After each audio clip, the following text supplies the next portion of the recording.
Bien, bárbaro. Bien, bárbaro.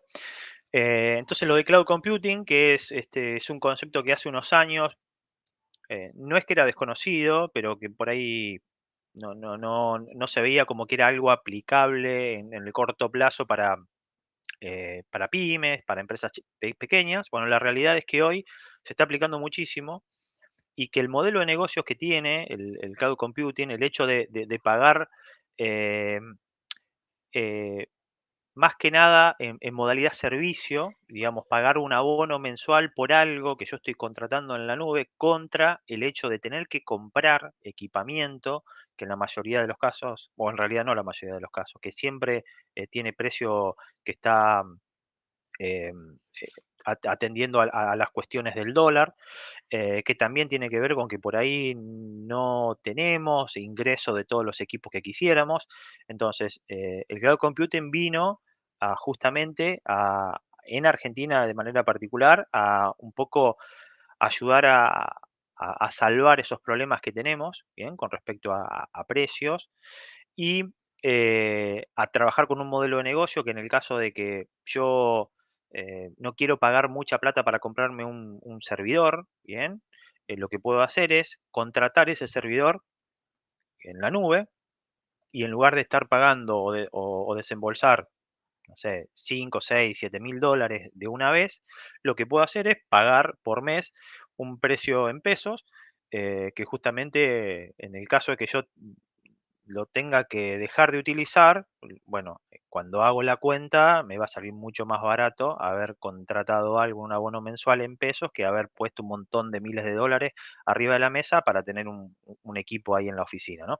Entonces, el cloud computing es algo que se está trabajando muchísimo. Lo que decía antes también, hay empresas que son nativas digitales, es decir, que no tienen una computadora, no tienen un servidor, ¿bien? Y que en realidad, trabajando todos en la nube, eh, nada, digamos, la empresa nació así y tal vez son 15, 20, 30 personas colaborando en la nube, trabajando de manera unificada y centralizada y no tienen ni siquiera ni una oficina. ¿Bien? Entonces, es un concepto a tener muy en cuenta. A nivel de beneficios, un poquito lo que dije antes, el beneficio económico financiero al día de hoy es muy grande en Argentina. Y también un beneficio muy importante es que ya de por sí el hecho de trabajar en la nube da un espacio de colaboración, lo que decía recién, y es más flexible a la hora de ampliar o achicar la infraestructura de una empresa. Si yo contrato 5 personas más, son 5 usuarios más que yo tengo que subir a la nube o que tienen que subirse a trabajar en ese espacio colaborativo, ¿bien? Y que pueden trabajar desde cualquier lado. Y eso es lo importante. Al día de hoy, el trabajo remoto o el trabajo híbrido es algo a lo que no es que tenga importancia, sino que en algunos espacios y en algunos rangos etarios es una condición no negociable para poder trabajar en algunas empresas. Es decir, el empleado, por decirlo de alguna manera, si no tiene la posibilidad de desarrollar trabajo remoto o trabajo híbrido, es decir, un poco remoto y un poco presencial, directamente se va a otra empresa y porque quiere tener la libertad de poder trabajar en distintos horarios o de distintos lugares. Esto por ahí puede parecer raro, por ahí no, es lo que está pasando y está bueno porque justamente, digamos, la tendencia es que a los empleados, digamos, o a las personas que trabajan en una empresa, no se les pague por el tiempo que están en la empresa, sino que se le pague por objetivos, ¿no? Por lograr o por hacer cosas. Entonces, esta tendencia se vio totalmente acrecentada con la pandemia también, en donde justamente se notó que aparte que el trabajo remoto o el hecho de no estar físicamente en una empresa, no significaba que no se lleven adelante los trabajos que tenían que hacer. Hasta es más, se está demostrado que uno en casa o en modalidad remoto trabaja muchas más horas de las que lo haría en la oficina. Eh, Después, bueno, ¿qué puedo hacer a nivel cloud computing o con la nube? Bueno, puedo hacer todo lo que hago en la oficina. Prácticamente todo lo que se hace dentro de una oficina o estando en formato presencial se puede hacer en la nube. Em, Esto es un poquito más técnico, todo lo que son IaaS, PaaS y SaaS son los modelos de negocio que existen en la nube. No nos vamos a detener para no irnos de tiempo en estos conceptos, pero básicamente tiene que ver con lo que dije recién. Todos los espacios o los ambientes de trabajo que se tienen físicamente o en la oficina se pueden trasladar a la nube. Bien. El on-premise, digamos, vendría a ser el esquema de trabajo tradicional, donde se tiene un servidor o se tienen las computadoras en una oficina o en la empresa. Y IaaS, PaaS y SaaS son modelos de negocios o modelos de contratación de servicios en la nube.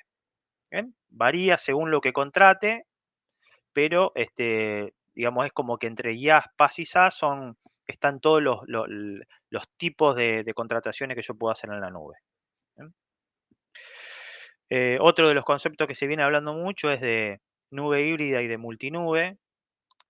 ¿Qué viene a ser nube híbrida? Bueno, muchísimas empresas lo que están haciendo es dejar todo lo que tiene que ver con infraestructura de servidores y de computadoras que tienen en la oficina, dejarlos trabajando, pero también parte de esa información llevarlo a la nube. ¿Bien? Es decir, tener algunos servidores en la oficina, tener algunos servidores en la nube y demás. Eso, nada, tiene como grandes ventajas todo lo que venimos hablando de lo que te permite la nube, ¿no? Más flexible, trabajo remoto, etcétera. Y acá lo que hay que tener en cuenta es, bueno, al día de hoy, en todo lo que es concepto de nube, hay una cantidad de proveedores tremenda y hay también diferentes tipos de costos. En el caso de tener que analizar es sentarse, ver lo que ofrece cada uno, ver cuáles son los proveedores que técnicamente se adecúan a lo que yo necesito y después evaluar los costos, como en la gran mayoría de las cosas que yo me tengo que poner a analizar para contratar, ¿no? Así que ahí recomendaciones, sentarse con tranquilidad con alguien que sepa, que los pueda asesorar si es que ustedes por ahí no conocen mucho y tranquilamente ver cuál es la opción que mejor se adapta a lo que necesitan. El trabajo remoto, otra de las cuestiones importantísimas cuando hablamos de transformación digital.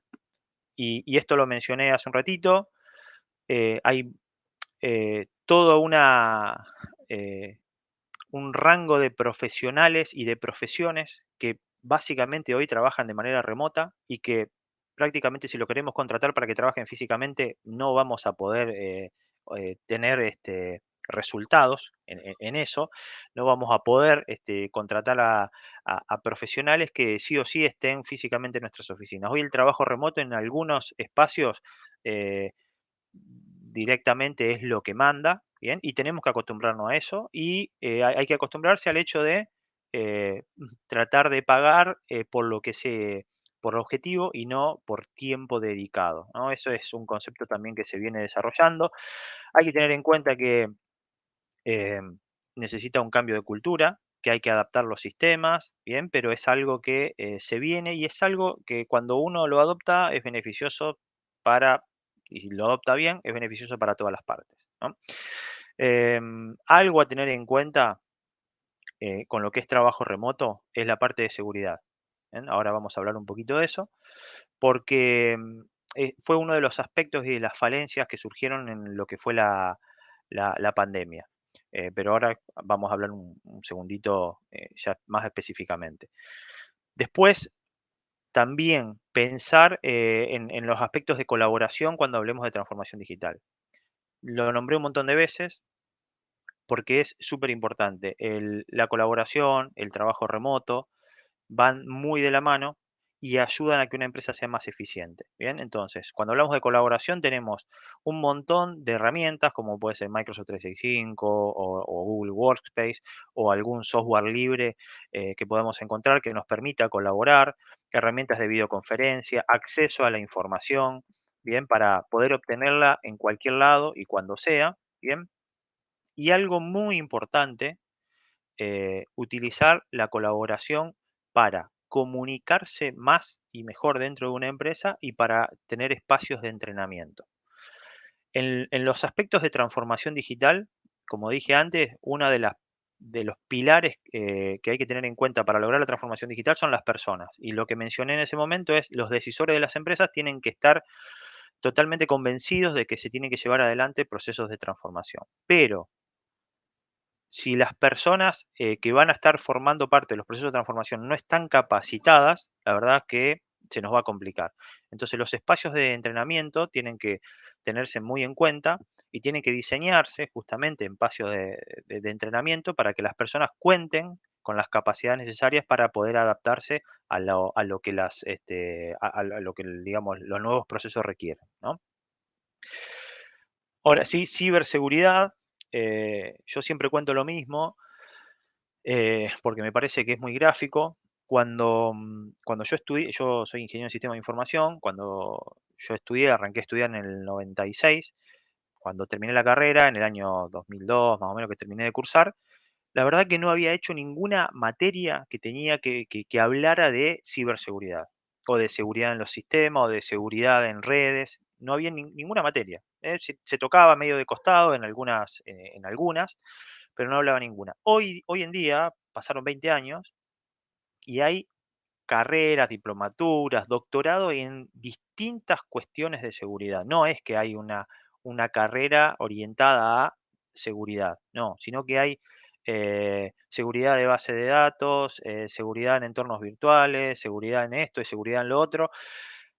Y eso, lo que deja entrever es el crecimiento que ha tenido el mundo digital, el crecimiento que ha tenido también los ciberdelincuentes, la necesidad de cubrirse ante distintos tipos de ataques que pueda llegar a surgir, y que no es un aspecto que tengamos que dejar pasar muy por arriba.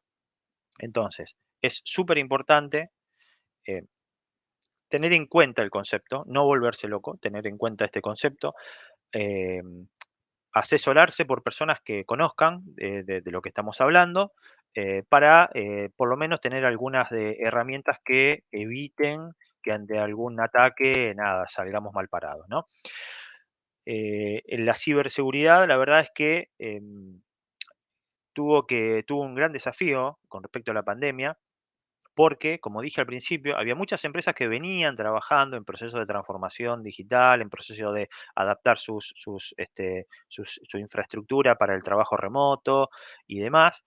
Entonces esas empresas estaban más o menos preparadas, pero hubo muchas empresas que tuvieron que salir, por ejemplo, a hacer trabajo remoto de un momento para el otro y no estaban preparados a nivel infraestructura y no estaban preparados también a nivel seguridad.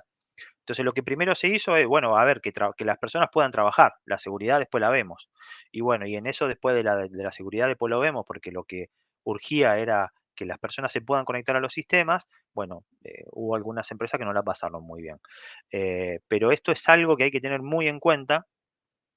Lo que es trabajo remoto es una amenaza constante porque estoy entrando de diferentes tipos de dispositivos, desde diferentes redes, de diferentes lugares.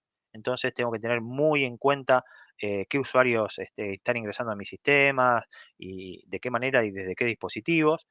Em, Todo lo que es seguridad en cloud también es algo que hoy en día se estudia y se trabaja muchísimo.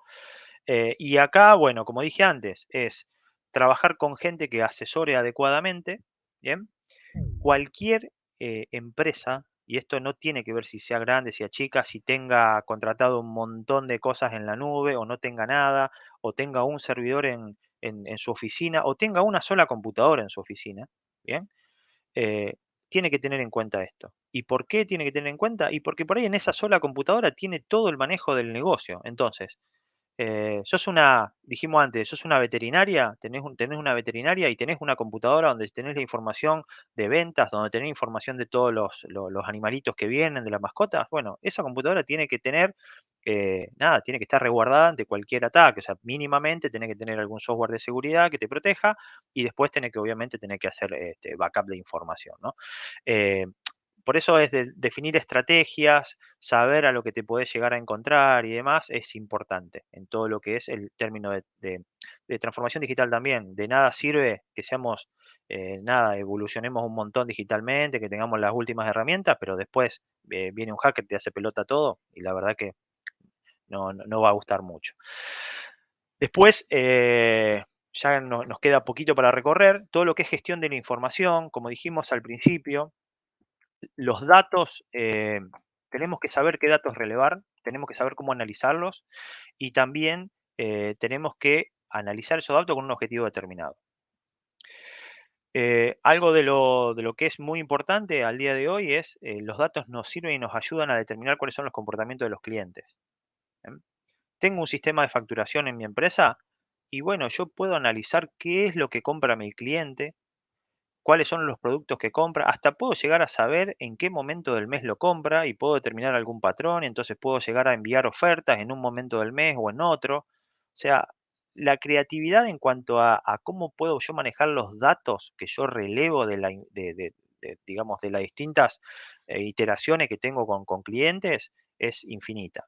Solo tengo que sentarme, ponerme a pensar y ver qué es lo que puedo obtener de información. ¿Bien? Em, Hay una frase muy linda que yo también que se la robé a en una exposición que se hizo sobre lo que es manejo de información, es que dice que los datos hablan, ¿bien? En realidad, la frase completa es: "Los datos hablan al principio, pero después terminan gritando". O sea, si vos haces buen manejo de la información, la verdad es que te brinda un montón de tips, en todos los aspectos, ¿no? Comerciales, operativos, de soporte. Así que no importa si la empresa es grande, es mediana, o pequeña, siempre podemos relevar información. Bien. Y ya, como dije antes, podemos tomar información de redes sociales, podemos tomar información de la compra que hacen nuestros clientes y que nosotros dejamos asentado en nuestros sistemas, podemos tomar información de distintos medios. Podemos enviar una encuesta, ¿bien? Y con las respuestas podemos evaluar qué es lo que nos dicen. Así que herramientas y formas de obtener información hay un montón, lo único que tenemos que hacer es utilizarla. Y créanme que si se sientan, modelizan, y estudian un poquito el tema, va a tener sus frutos. Últimos 2 conceptos y terminamos. También marketing digital es un concepto que hace tiempo que se viene trabajando un montón y en realidad marketing digital son aquellas acciones que se llevan adelante para, promocionar una marca en el mundo digital. Un poquito venimos hablando, bien. Acá lo único que tengo para recomendarles y para decirles es, el marketing digital es una herramienta que los va a ayudar mucho, bien. De nuevo, hay que capacitarse o asesorarse bien para la utilización de eh, justamente, ¿no? De las distintas herramientas que tenemos o de las distintas acciones que podemos llevar adelante a través del marketing digital.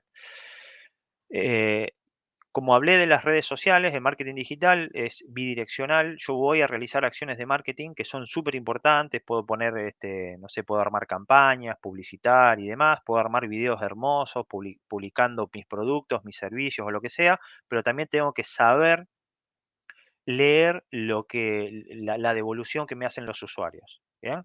Y eso no significa que voy a tener que estar leyendo los comentarios, no, sino que voy a tener que estar leyendo, el impacto que tienen esas campañas, en qué momento, tuvieron mayor recepción, cuáles de esas campañas se terminaron convirtiendo en ventas y por qué.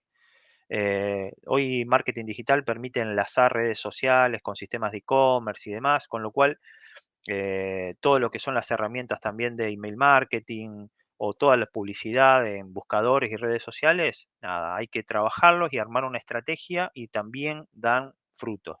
Hay que tener paciencia porque no es algo de un momento para otro y estudiar el comportamiento que tienen, pero en realidad funcionan muy bien. Y acá hay que tener en cuenta lo que dije también al principio, público objetivo y entender que cada público se maneja de una manera diferente. Y acá, solamente para mencionar, tenemos las distintas generaciones, los baby boomers, generación X, Y, Z, que al día de hoy también se habla un montón. ¿Y por qué figura esto, digamos, más allá de que se condice mucho con lo que tiene que ver con marketing digital y a dónde se apunta cada campaña y demás? Lo que hay que tener en cuenta es que, por ejemplo, fíjense ustedes que esto es un gráfico que se armó teniendo en cuenta el consumo del 2009 y el pronóstico a 2025, en donde la generación X, bien, en el 2025 o sea, había consumido el 38% de los artículos, ¿no? En consumo de un tipo de artículo. Este es un estudio que se hizo en Estados Unidos. El 38% lo hizo la generación X, los millennials el 35, bueno, y después los baby boomers y generación Z. Pero para el 2025 cambia totalmente, porque obviamente, ¿no es cierto?, los que somos generación X vamos a dejar de consumir tanto o vamos a empezar a consumir otras cosas y esto va a cambiar y va a cambiar cuáles van a ser las generaciones que van a tener más poder adquisitivo y que más van a gastar. Y acá lo que hay que tener en cuenta es que la forma de comunicar a cada una de las generaciones, los canales que se utilizan para comunicar en cada una de las generaciones son distintos. Por eso es que hay que tener mucho cuidado en cómo se comunica, cuándo se comunica y de qué manera, ¿no? ¿De qué manera? Hablo desde el léxico hasta, bueno, hay que tener en cuenta las palabras, o sea, no es algo complejo, pero tampoco es algo muy simple y que armándolo este, o sin capacitarse, digamos, lo voy a poder hacer y voy a tener los resultados rápidamente. Y otra gráfica que está bueno es los pronósticos con respecto a cuáles son los canales de comercialización que se utilizan y lo que se piensa que cómo va a estar conformada esta matriz para el año 2023, para el año que viene, que ya está a la vuelta de la esquina. Em, Fíjense ustedes que en el 2019 las tiendas físicas, ¿bien? En tiendas físicas se realizaban el 39% de las ventas, ¿bien? En tiendas virtuales el 5% y en plataformas multimarca, o sea, estas plataformas que venden un montón de productos, el 6%, ¿bien? Omnicanalidad, o sea, en distintos canales teníamos el 50% de las ventas. Para 2023, lo que se espera es que prácticamente en tiendas virtuales y en plataformas se venda la misma cantidad, el mismo porcentaje que en tiendas físicas y obviamente la omnicanalidad siempre va creciendo y la omnicanalidad justamente tiene que ver con que yo pueda tener diferentes canales de llegada a mis clientes. ¿Bien? Con lo cual, la idea esta de vender por Facebook, de vender o de Instagram, de vender por WhatsApp, de vender por una web y de vender en tiendas físicas también es un concepto que hay que ir incorporando y adoptando. Em, Bien, bueno, pasemos al último ya como para ir cerrando. Lo último, el tema de e-commerce. Lo que tiene que ver con e-commerce, si bien por ahí en algunas empresas no aplica, bien, para las empresas que aplica hay que tener en cuenta diferentes cuestiones. El e-commerce eh, es una de las herramientas prioritarias para aquellas empresas que vendan algún tipo de producto y algún producto que justamente tenga el perfil para comercializarlo en Internet. Más allá de las plataformas que todos conocemos, ¿bien? El tema de tener un e-commerce propio es algo que siempre se trata de fomentar, porque justamente no nos apegamos a los términos y condiciones de las otras plataformas, ¿no? Y los podemos manejar con más flexibilidad y dentro de todo con costos más razonables tal vez. Entonces, e-commerce, hay que tener en cuenta todas las plataformas que tenemos al día de hoy, tenemos que evaluar los costos de las plataformas, tenemos que tener en cuenta lo mismo que decían redes sociales.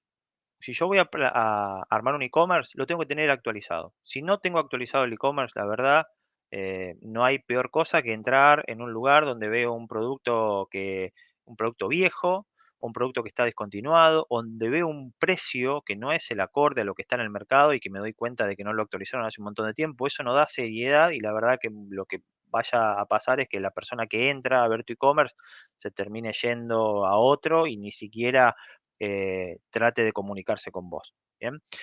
Em, También todo lo que es plataformas de e-commerce al día de hoy se integran con redes sociales y con Google para obtener estadísticas. Bien. Hasta hoy día, bueno, hago una publicación o desde Instagram directamente te puedo enviar a mi e-commerce para que me realice una compra. Entonces, la integración tanto con Google como con redes sociales es algo que la mayoría de las plataformas, las plataformas más conocidas de e-commerce manejan. Y la idea es aprovechar la potencialidad de todas las herramientas juntas, ¿no? Algo como dato para tener en cuenta, aquellas personas que estén trabajando con algún e-commerce y que por ahí no les esté dando mucho resultado y demás, bueno, les doy solo un dato para que lo tengan en cuenta. Se estima que más o menos para que un e-commerce empiece a funcionar adecuadamente, que empiece a funcionar, digamos que la marca, que la web atraiga gente y que sea reconocida y demás, bueno, lleva más o menos entre un año, entre 2 y 18 meses. Con lo cual, si hace 4 o 5 meses que te pusiste tu e-commerce y vos decís, che, todavía no levanta, o no estoy vendiendo nada, bueno, es paciencia, es esperar.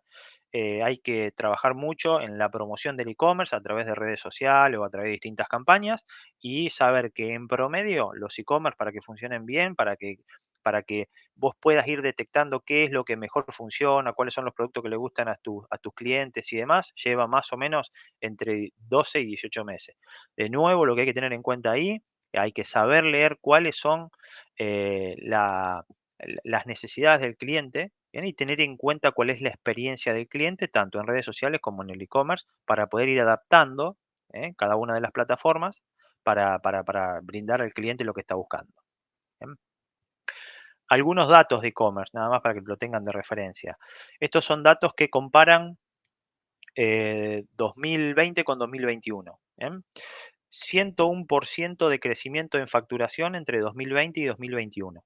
¿Bien? Esto es un corte que se hace a mitad de año.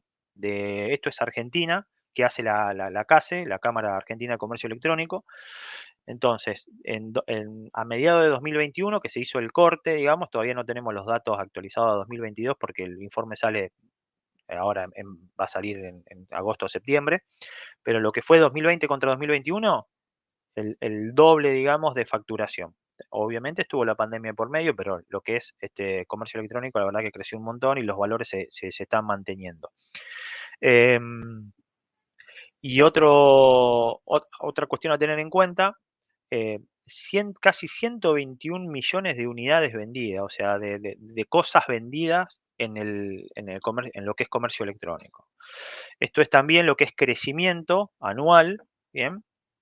Entre 2018 y 2019 se tuvo un crecimiento en lo que es venta de órdenes o cantidad de órdenes de compra de 21%, entre 2019 y 2020 del 30% y obviamente pandemia por medio, casi un 50%. Lo que más se vende o lo que más se vendió en el 2021, alimentos y bebida, indumentaria no deportiva, ¿bien? Y acá un dato que está bueno, que es que para todos aquellos que por ahí vendan alimentos y demás o tengan un emprendimiento con alimentos, antes de la pandemia, el 15% de las personas en Argentina compraban más del 50% de sus alimentos en lo que es el espacio virtual, digamos, digitalmente. En la pandemia, el 35% de las personas em, comenzaron a comprar más del 50% de sus alimentos en lo que es el mundo digital, ¿no? Y lo que se pensaba, y a través de encuestas y demás, es que ese valor, o sea, fíjense ustedes que el 36% de las personas iban a estar comprando en 2021 o después de la pandemia, más que nada, más del 50% de sus alimentos en lo que es comercio electrónico. Eh, ¿A dónde apunta esto? Hay un montón de patrones de consumo que se dieron de manera forzosa en la pandemia, pero que van a quedar. Con lo cual eso hay que aprovecharlo, ¿bien? Y hay un espacio muy importante para aprovecharlo. O sea, hoy en el formato digital o en lo que es comercio electrónico se vende casi cualquier cosa, con lo cual no tengan miedo, como dije antes, es meterse y empezar a investigar, armarse una red social, que es lo que hoy funciona mucho, de manera correcta, actualizarla y bueno, armar también su tienda de e-commerce en el caso de que puedan y si no, trabajar con alguna de las plataformas que conocemos de venta electrónica. Por último y para cerrar, lo importante cuando hablamos de evolución digital, de transformación digital, es siempre justamente pensar en digital. ¿Bien? Pensar en lo que nosotros hacemos como usuarios, ¿bien? O como consumidores, y pensar qué es lo que puede llegar a querer nuestro cliente, ¿bien? Desde el punto de vista de lo digital, ¿no? ¿Cuál es la experiencia digital que quiere vivir? Y algunos tips. Hay que tener cambio de cultura, ¿bien?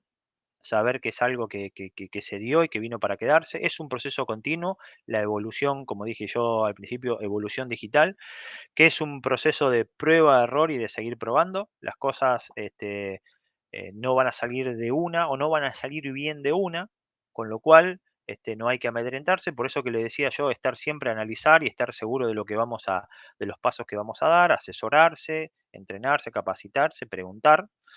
Eh, para aquellas empresas que sean un poco más grandes, ¿bien? Que no sean emprendedores, que por ahí son pocas personas, pero para aquellas empresas que sean grandes, que tengan varias áreas, lo importante es que todas las áreas tienen que formar parte de las decisiones de transformación digital, justamente. Todas las áreas.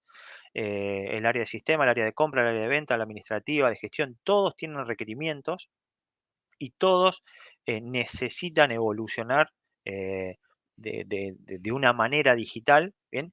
Y si algún área queda relegada, lo que puede llegar a hacer es que ese eslabón de mi empresa después sea el que me termine demorando todos los otros procesos. Entonces, todas las áreas tienen que intervenir en todos los procesos de transformación digital. No hay recetas, esto ya lo dijimos, es caso a caso, es analizar y verlo. Una frase muy linda para mí es desestresar el cambio. Nosotros vivimos en cambio constante, cada día más el cambio forma parte de nuestras vidas, entonces lo que tenemos que saber es que los cambios se dan. A veces se dan cuando nosotros queremos y a veces se dan de manera abrupta. A veces se dan porque nuestros competidores hacen que suceda, a veces se dan porque nuestros clientes hacen que suceda, a veces se da por el que el contexto económico o de gobierno.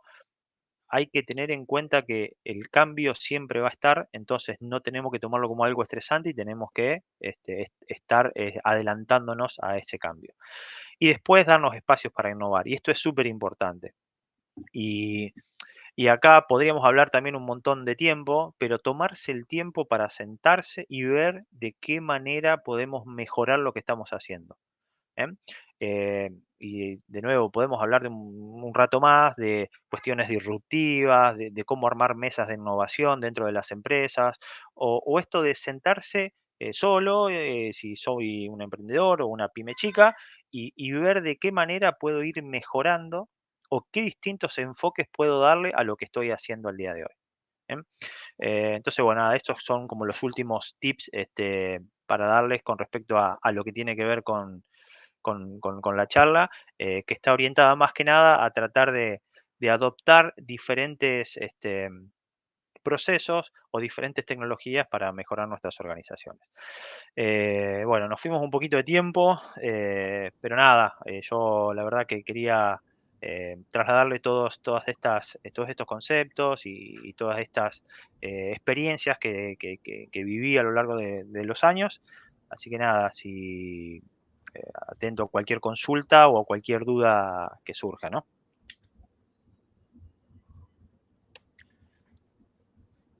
Muchísimas gracias, Diego. Seguimos a ver si alguien Sí, quiere hacer algún comentario, alguna consulta. sí, voy a dejar de compartir, así, ahí estamos. Espero que no se me hayan, que no se hayan, no los haya dormido, ¿no? Que no se hayan dormido. La idea por ahí es trasladar un poquito, como dije antes, todo lo que se va dando y todo lo que hay que tener en cuenta cuando se dan estos procesos, ¿no? O cuando uno trata eh, de mejorar o trata de empezar a pensar de una manera diferente dentro de una organización. Eh, Así que nada, desde mi lado, agradecerles por el hecho de haber estado, obviamente, a disposición para cualquier consulta que tengan. eh, y nada, Bien, llegado el ahí. caso. Silvio, ¿no querés hacer un comentario? No sé si tenés micrófono o querés hacerlo por Sí, el... ahí está. Hola José Luis, hola Hola. Diego, muchas gracias. No, el tema, digamos, de sentir bastante, digamos, todos los comentarios que fue haciendo Diego, digamos, fundamentalmente en una empresa, si no hay una decisión política de quienes tienen la decisión o la cabeza, como vos decías, es imposible hacer estos procesos porque la verdad que pueden arrancar como bueno, arranquen con la dirección de la empresa es casi imposible, así que bueno, eso es tal cual vos como lo estás comentando. Después el tema de de lo que vos hacías menciona que no es un proyecto, sino esto es un proceso, digamos, como bien vos dijiste, es un proceso continuo, tanto para buscar la eficiencia operativa como conocer todo el tiempo la experiencia del cliente, ¿no? Entonces, eso me pareció muy acertado y es lo que buscamos toda la vida. Nosotros trabajamos en una pyme, ¿no? Y antes todas las compras las hacía el área de compra con requerimientos internos, después pedía la orden de compra, la autorización, las transferencias. Para Mercado Libre se están comprando algunos repuestos básicos como bombas de agua o algunas piedras, cosas básicas, herramientales que aunque tengamos, antes las comprábamos acá en Rosario, una ferretería industrial, ahora directamente entras al Mercado Libre, lo pagás en el momento, no hay ninguna papelería, te avisan cuando llegó la factura y vos podés filtrar por lo que pide con costo y sin costo. Así que la verdad que eso es impresionante cómo está cambiando. Es una amenaza y una oportunidad para las mismas empresas, ¿no? Y bueno, nada, y resumir un poco también de que hay que tener cuidado, coincido lo que vos decís, que la transformación digital no es digitalizar todo, porque todo lo que no agregue valor agrega costo en una empresa. Así que hay que tener mucho cuidado y no dejarse hacer un maquillaje. Así que bueno.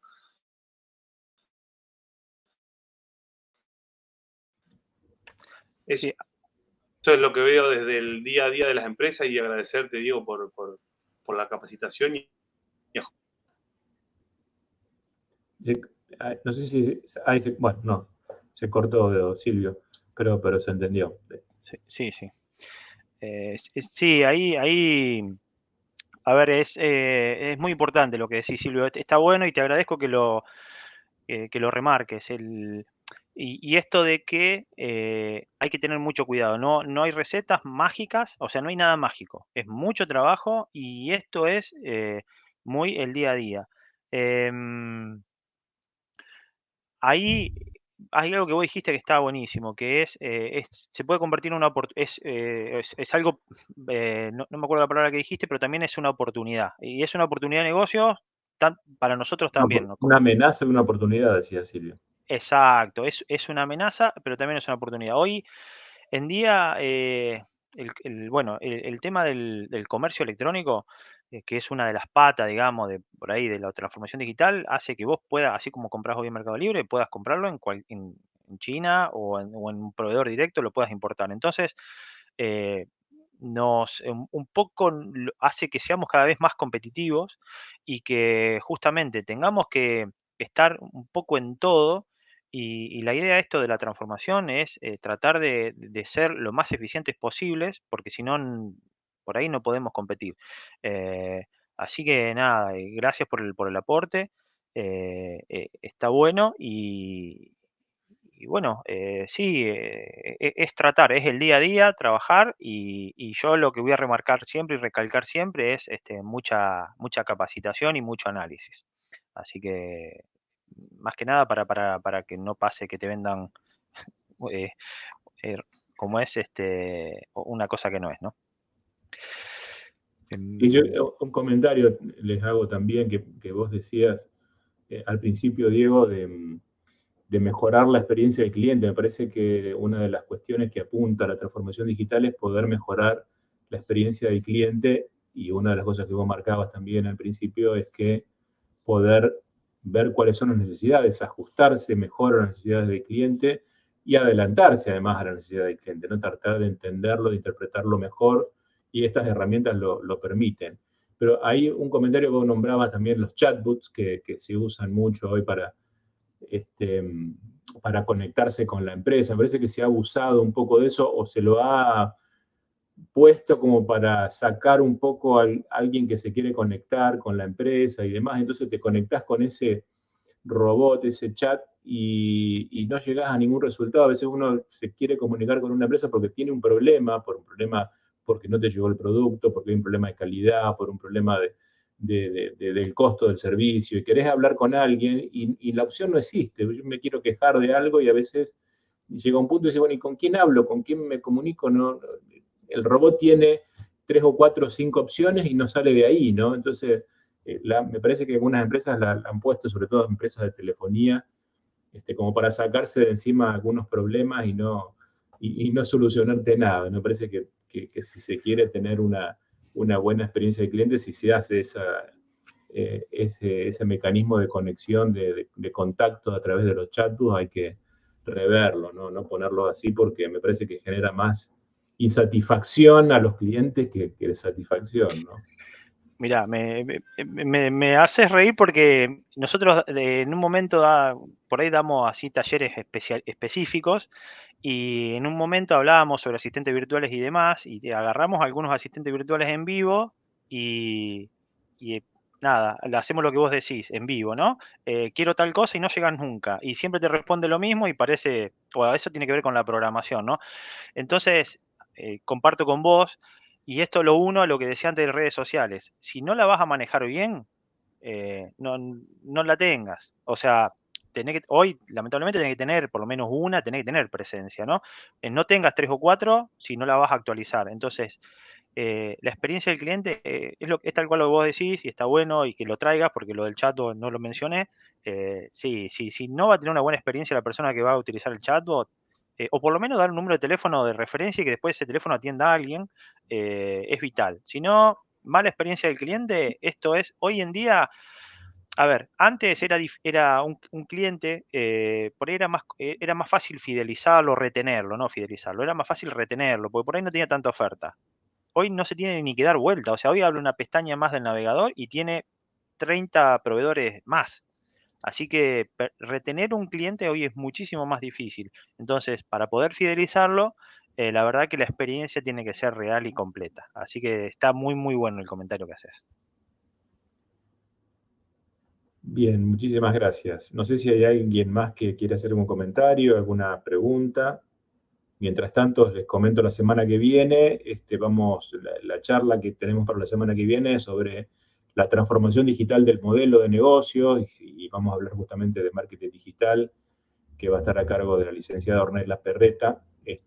Así que bueno, ya les voy a mandar toda la data de la charla del jueves próximo.